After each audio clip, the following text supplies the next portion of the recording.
පශ්චාත් උපාධි කළමනාකරණ ආයතනයේ මහාචාර්ය උදිත ලියනගේ මහතාගේ 61 වෙනි ජන්මදින අනුස්මරණ දේශනයට අපට ආරාධනා කිරීම ගැන ස්තුතිවන්ත වෙනවා. එතුමා දැනට අප අතර නොමැති වීම අප කාටත් බලවත් කනගාටුවක්. එතුමා ජීවත්ව සිටියේදී ආධ්‍යාත්මික ජීවිතයේ ගවේෂණය කිරීමට මහත් උනන්දුවක් දැක් වූ සැටි මේ අවස්ථාවේදී මට මතක් වෙනවා. මේ දේශනෙන් මා විමසා බැලීමට අදහස් කරනවා මනසේ සහ සිහියේ ස්වභාවය. මනසත් සිහියත් එකක්ද? මේ දෙක අතර ඇති වෙනස කුමක්ද? මනස අපේ ජීවිතයට කොයිතරම් බද්ධව තියනවද කිව්වොත් එයින් තොරව ජීවිතයක් ගැන අපට සිතා ගන්නත් බෑ. එය අප තුල නිරන්තරයෙන් ක්‍රියා කරන්නේ ස්වාධීන ඉන්ද්‍රියක් විදියටයි. සාමාන්‍යයෙන් අප හිතනවාට වඩා මනසේ ක්‍රියාකාරීත්වය සංකීර්ණයි. දැකීමට දුෂ්කරයි. මනස කියන්නේ කුමක්ද? කොහොමද එය ක්‍රියා කරන්නේ? අපි දැන් එය විමසා බලමු. අපද ඇතුළු මිනිසුන් මනසේ පහළවන චේතනා, අභිලාෂ, ආශා ආදිය ඔස්සේ ක්‍රියා කරනවා විනා මනස යනු කුමක්දයි තේරුම් ගැනීමට ඕනකමක් දක්වන්නේ නැහැ. මනස තේරුම් ගත යුතුයයි සිතන්නේ ඊටාම කලාතුරකින් කෙනෙක්. මේට හේතුව තම අභ්‍යන්තරයට අවධානය යොමා බැලීමට අපට තියෙන අලසකම. මනසේ පහළවන චේතනා හා අභිලාෂ ඔස්සේ ගමන් කිරීම මොහොතකට හෝ නවත්තලා තමා යනු කවරෙක්ද? මේ ජීවත් වන්නා කවුද? මේ ජීවිතේ ගමන් කරන්නා කවුද? මනස කියන්නේ කුමක්දයි විමසා බැලීමට අප ඇත්ත වශයෙන්ම අලසයි. එහෙම නේද? අපි මේ විමර්ශනය මනස යනු කුමක්දයි පැහැදිලි කර ගැනීමෙන් ආරම්භමු. සිත හා මනස එකක්ද? සිත කියන්නේ පුළුල් අර්ථයක් ඇති සාමාන්‍ය පදයක්. අපේ අභ්‍යන්තර සවිඥානික ස්වභාවය හැඳින්වීමටයි අප සිත යන පදය භාවිතා කරන්නේ. මනස යන පදය ඊට වඩා සුවිශේෂයි. ඉන් අදහස් කරන්නේ අප තුල පහළවන සිතිවිලි, හැඟීම්, චිත්ත වේග පොදියයි. මනස කියන්නේ අපේ චිත්ත වේග ජාලය. දැන් ප්‍රශ්නයක් ඇති වෙනවා මෙහිදී. මනස අප උප්පත්තියෙන් ගෙන එන දෙයක්ද? සහජයෙන් ගෙන එන දෙයක්ද? එහෙම නැත්නම් පසුව ගොඩනගා ගන්නා තත්වයක්ද? පැහැදිලිවම මනස තමා හැදුන වැඩුන ඉගෙනගත් දෙයින් මෙන්ම අතීත අත්දැකීම් අනුව තමා තුළ ගොඩනගාගත් විඥාන තත්වයක්. ඔබ වාසය කරන්නේ ඔබේ මානසික ලෝකයේ. තව කෙනෙක් වාසය කරන්නේ ඔහුගේ නැත්නම් ඇයගේ මානසික ලෝකයේ. ඒ පුද්ගලයා අනුව මානස වෙනස් වෙනවා. ඔබ තම මනස හදාගත්තේ යම්සේද ඔබේ ජීවිතයත් ඒ ආකාරම වෙනවා. මනස ගොඩනගනකොට ඒ තුල පුද්ගලයෙක් පහළ වෙන්න පටන් ගන්නවා. ඔබ ඒ පුද්ගලයා හඳුන්වන්නේ මම කියලායි. ඔබ උපදින විට ඒ පුද්ගලයාව රැගෙන ආවේ නැහැ. ඒ පුද්ගලයා හිටියේ නැහැ. දැන් ඔබගේ මනස බාහිර අත්දැකීම් සමග ඉගෙන ගන්නා දේ සමග වැඩෙන්න ඒ පුද්ගල සංඥාව මනසේ කේන්ද්‍රය හැටියට ගොඩ නැගුණා. මනසේ කේන්ද්‍රය මමංකාරය. ඒ කියන්නේ මේ පුද්ගලයා. කොටින්ම කියනවා නම් මුළු මනසම මමංකාරයේ උපකරණයක්. බැලු බැල්මට මිනිසුන් තම හදාගත්ත මනස තුල සෑහීමෙන් හා සතුටින් වාසය කරන බව පේනවා. බොහොම ප්‍රීතිමත් ලෝකයක් ලෙසයි අපි වටපිටාව දකින්නේ. ඒත් ඇත්ත වශයෙන්ම මේ මිනිසුන් බාහිරව පෙන්눔 කරන මේ ප්‍රීතිමත් ස්වභාවය ඔවුන්ගේ ජීවිත තුලත් සැබවින්ම තියනවාද? මිනිසුන් ජීවත් වෙන්නේ සෑහීමෙන් හා සතුටෙන්ද?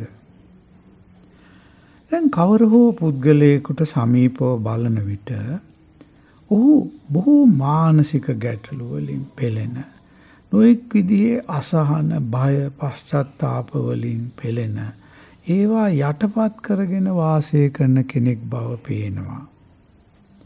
සෑම පුද්ගලයෙකුම ජීවිතය ගැටලුවක් කරගෙන තියෙනවා. මේ தත්ත්වය පහළ වී තියෙන්නේ එක් ආකාරයකින් නිවරදිව ජීවත් වීමට නොදන්නා කමෙන්. එය අවුල් කර ගැනීම නිසායි. අනෙක් ආකාරය මනසටම ආවේනික වූ ගැටලු නිසායි. දැන් අපි කිව්වා මනස ගොඩ නැගෙනකොට ඒ තුල පුද්ගලයෙක් පහළ වෙනවා කියලා. ඒ පුද්ගලයා පහළ වීම සමගම අන්න ගැටලු ඇති වෙනවා. පුද්ගලයා පහළ වීම සමගම තමාගේ පැවැත්ම ගැන බය ඇති වෙනවා, සැක ඇති වෙනවා. මම නැති වෙයිදෝ කියන බය ඇති වෙනවා. ඒ කියන්නේ මේ ඇති කරගත්ත මම නැති වෙයිදෝ කියන බය. ජීවිතයේ ඇත්ත වශයෙන්ම නොයෙක් විදිහේ බයවල් තියෙනවා. නමුත් සෑම බයක්ම පැන නගින්නේ මූලික වශයෙන් මම නැති වෙයිදෝ කියන බයෙන්. මරණ බය දිහා බැලුවොත් එහි තියෙන්නේ කුමක්ද? මම නැති වෙයිදෝ කියන බය. අප තුළ සිටින පුද්ගලයා පවතින්නට විනා නිමවන්නට නොදන්නේ කෙනෙක්. අපි දන්නේ නිමවන්නේ කොහොමද කියලා. ඒ නිසා අපි හිතනවා මේ ජීවත් වීම මරණයට විරුද්ධයි. මරණය ජීවත් වීමට විරුද්ධයි කියලා අපි හිතනවා. ජීවිතය නිමා කරගන්න හැටි අපි දන්නේ නැහැ. අපි කැමති නැහැ නිමාවක් තියනවා කියලා පිළිගන්න. මේ නිසා අපට ඊටාම් වැදගත් පුනරුත්පත්තිය. මොකද පුනරුත්පත්තියෙන් කියනවා මරණයෙන් ජීවිතය ඉවර වෙන්නේ නැහැ, තවත් එහාට පවතිනවා කියලා. මරණයෙන් පසුවත් තමා පවතින්නේ කියන විශ්වාසය ඇත්ත වශයෙන්ම අස්වැසිල්ලක්. සෑම ආගමක්ම යම් ආකාරයකින් කියනවා මරණයෙන් පසු ඔබ පවතිනවා කියලා. අප මේ උත්සාහ කරන්නේ මනසේ ස්වභාවය දැකීමට. ඊළඟට මා ඔබෙන් මෙහෙම ප්‍රශ්නයක් අහන්න කැමතියි. ඔබේ මනස යම් හේකින් නතර වුණොත්, නැත්තම් ගිලිහි ගියොත් ශේෂවන යමක් තියනවාද? මේ ප්‍රශ්නය මෙවැන්නකට සමානයි. මේ ප්‍රශ්නය සමානයි කණ්ණාඩියක. එහෙම නැත්නම් දර්පණ තලයක අඳින ලද රූපය මකා හල විට ශේෂවන්නේ කුමක්ද කියලා අසන ප්‍රශ්නයට. දැන් කණ්ණාඩියක ඇඳලා තියෙන රූපය මකා හැරියාම ශේෂවන්නේ කුමක්ද? එහි පෙර තිබූ පිරිසිදු දර්පණ තලය. මේ ආකාරයෙන් මනස ගිලිහි ගියහොත් ශේෂවන්නේ මනස පහළ වීමට පෙර තිබූ නිර්මල සිහිය. මේ ඔබට වැටහෙනවා ඇති අපේ සහජ ස්වභාවය නිර්මල සිහිය වන බව. අප මනස ගොඩනගා ගත්තේ ඒ නිර්මල සිහිය මතයි. එසේ ගොඩනගා ගන්නට නිර්මල සිහිය යටපත් යනවා. මේ ආකාරයෙන් මනස ගිලිහි ගියොත් ශේෂවන්නේ මනස පහළ වීමට පෙර තිබූ නිර්මල සිහිය. ඔබට මේ වැටහෙනවාද? මේ ඔබට පැහැදිලි වෙනවා ඇති අපේ සහජ ස්වභාවය මනස නෙවෙයි නිර්මල සිහිය වන බව. අප මනස ගොඩනගා ගන්නේ ඒ නිර්මල සිහිය මතයි. එහෙම මනස ගොඩනගා ගන්න නිර්මල සිහිය යටපත් වෙනවා. මේන් පෙනෙන්නේ ඔබේ සත්‍ය ස්වභාවය. ඔබ තුල සිටින පුද්ගලයාවත් ඔබේ මනසවත් නෙවෙයි නිර්මල සිහිය වන බව. මේ සත්‍යය මා කැමති උපමාවකින් පැහැදිලි කරන්න. අපි හිතමු ඔබ මධ්‍යහ්නයක දිය නෑමට පොකුණක් වෙත ගියා කියලා. එහි ගොස් බලන විට මුළු පොකුණම පාසි වලින් වැසී ගිහින්. ඔබ පොකුණට බැහැලා දෑතින් පාසි තට්ටුව ඉවත් කරනකොට එහි පිරිසිදු දිය කඳ මතුවෙනවා. මනස නිර්මල සිහිය වසාගත් ඒ පාසි තට්ටුව වැනි. මෙහිදී සිහියේ ස්වභාවය වටහා ගැනීමට අපි උත්සාහ කරමු. මේ ඊටාම වැදගත්. සිහිය කියන්නේ කුමක්දයි අවබෝධ කර ගැනීම. සිහිය කියන වචනයෙන් සාමාන්‍යයෙන් අදහස් කරන්නේ අප තුල පවතින සවිඥානික බව. සවිඥානය කියලා කියන්නේ මේ දැනෙන, හැඟෙන ස්වභාවය. මේ මිනිසයා තුල ඊටා දියුණු තත්වයක පවතින අතර එය සත්වයන් තුලද, සාක තුලද ඊට වඩා අඩු මට්ටමකින් පවතිනවා. දැනට ඔබ සිටින්නේ යම් සිහියක. ඒ සිහිය අපිට මෙහෙම හඳුන්වන්න පුළුවන් මනස තුල පවතින සිහිය කියලා. ඒ මනස තුල පවතින සිහියේ තියෙනවා ප්‍රවේශම් වීම, අවධානය යොමු කිරීම, තමාගේ පැවැත්ම පිළිබඳ හැඟීම වගේ දේවල්. දැන් මනසේ තියෙන සිහියට වඩා ඉහළ වඩා සත්‍ය වූ සිහියක් තියෙනවා. අපි ඒට කියමු සැබෑ සිහිය කියලා. සැබෑ සිහිය කියන්නේ අප පෙර කතා කළ නිර්මල සහජ සිහියයි. එය මනස තුලින් පෙරියන විට දුර්වර්ණ වෙනවා. මේ තේරුම් ගැනීමට පහසු කරවන මෙහෙම උපමාවක් මම දක්වන්නම්. හොරෙකු ගේකට පිවිසෙන්නේ තියුණු සිහියක් හා තියුණු ප්‍රවේශම්කාරී බවක්, මනා අවධානයේ යුක්ත බවක් ඇතුව. දැන් ඔබ කියනවාද ඒ සොරා තුල තියෙන තියුණු සිහිය, ප්‍රවේශම, අවධානය සැබෑ සිහියයි කියලා. මොකද සැබෑ සිහිය තියනවා නම් ඔහු හොරකම් කරන්නේ නැහැ. මා කීවා නිර්මල සිහිය මනස තුලින් පෙරී එනකොට දුර්වර්ණ වෙනවා කියලා. මා නිදර්ශනයක් දක්වන්නම්. දැන් රාගී මනසක් ඇති පුරුෂයෙකුට ස්ත්‍රියක් පෙනෙන්නේ කාම වස්තුවක් වගේ. මනස යම්සේද ඒට ලෝකයේ පෙනෙන්නේ, ගැටලු පෙනෙන්නේ, ජීවිතයේ අභියෝග පෙනෙන්නේ ඒ ස්වභාවය අනුව. පවතින දෙය එහි තත්ත්ව ස්වභාවයෙන් මනසට පෙනෙන්නේ නැහැ. මනසේ සිහිය ඉක්මවා පවතින සිහියක් තියනවා කියලා අපි කිව්වා. අපි හැඳින්වුවා නිර්මල සිහිය කියලා. දැන් මෙතෙක් ජීවිතේ නුදුටු, මෙතෙක් ජීවිතේ යටපත් වැසී තිබූ ඒ නිර්මල සිහිය ඔබ යම් මොහොතක දුටුවොත් ඔබේ මනසේ පුදුමාකාර මූලික වෙනසක් සිදු වෙනවා. ඒ වෙනස ආපසු යන්නේ නැහැ. දැන් බුදුදහමේ තියෙනවා මෙය විස්තර කළ හැකි හොඳ වචනයක් අනාගාමී කියලා. අනාගාමී කියලා කියන්නේ ආපසු නොයන. එය දැකීමෙන් මනසේ මූලික වෙනසක් ඇතිවන අතර නිර්මල සිහිය දැකීමෙන් ඇතිවන වෙනස අනාගාමී. මොකද ආපසු එය මුල් තත්වයට යන්නේ නැති නිසා. අපි මනස දිහා සමීපව බලනකොට අපට පේනවා ඒ ක්‍රියා කරන්නේ සිහිනෙන් වගේ. සියුම් නිද්‍රා තත්වයක බව. සිතුවිල්ලෙන් සිතුවිල්ලට යමින් අප කරන්නේ ඇත්ත වශයෙන්ම මනෝචාරිකාවක යෑම. මනසේ සිතුවිලි අතර සැරිසැරීම.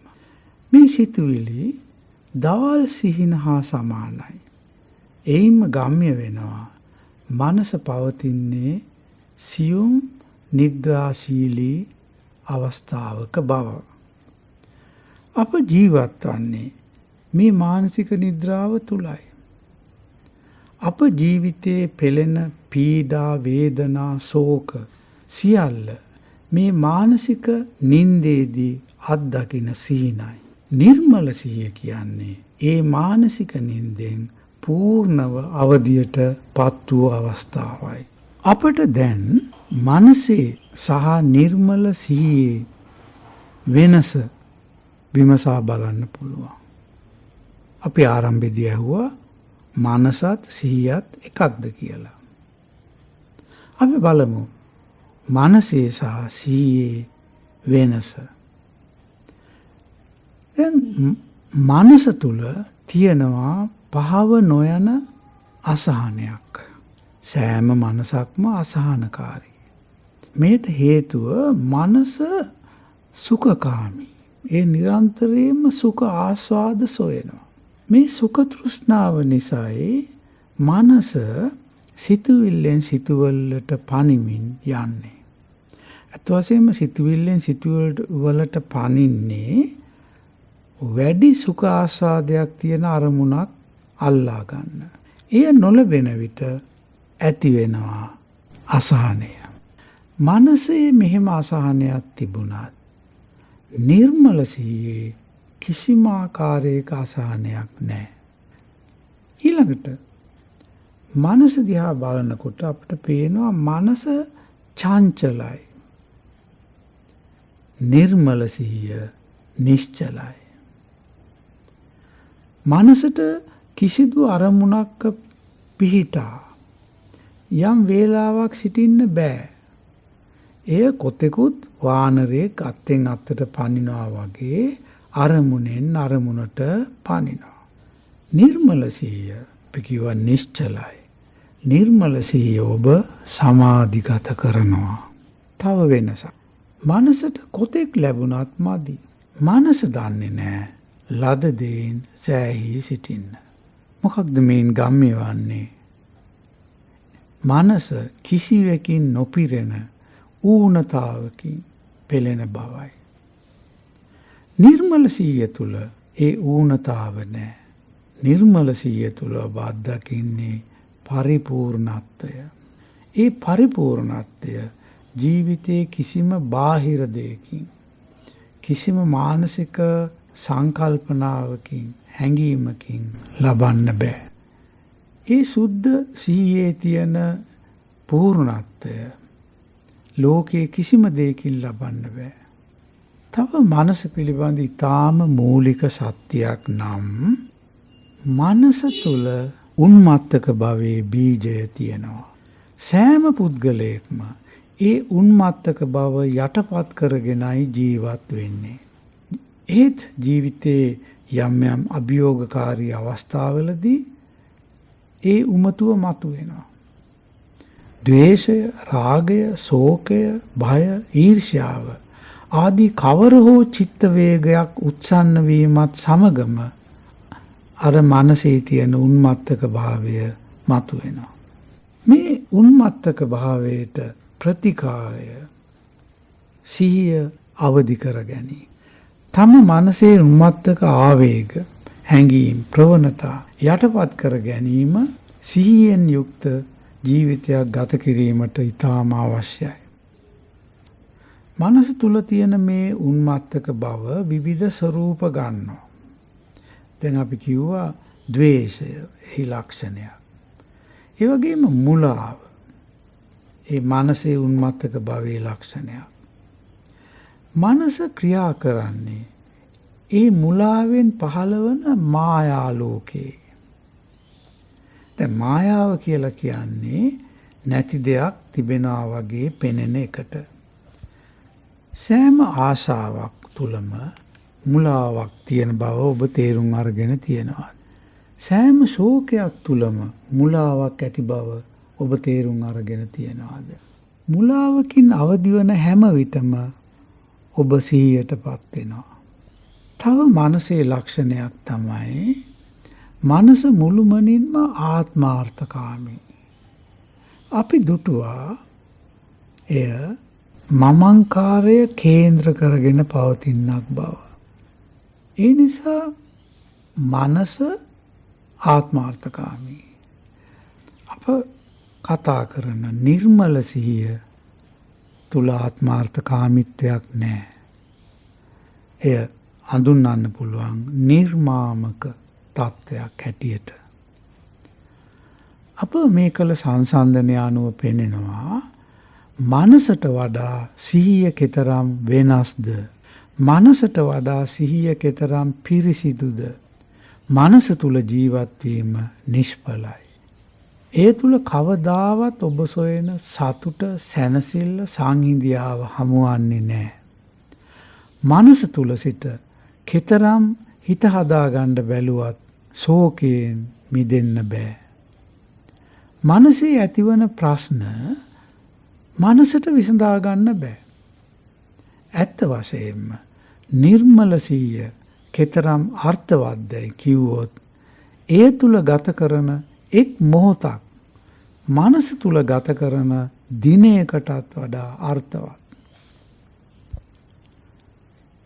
නමුත් අපි මෙහිදී මනස මුළුමනින්ම ප්‍රතික්ෂේප කළ යුතුයි කියන්නේ නැහැ. මොකද ජීවත් වීමට මනස සහ එහි ඇතිවන සිතුවිලි, එහි තර්කානුකූල චින්තනය අවශ්‍යයි.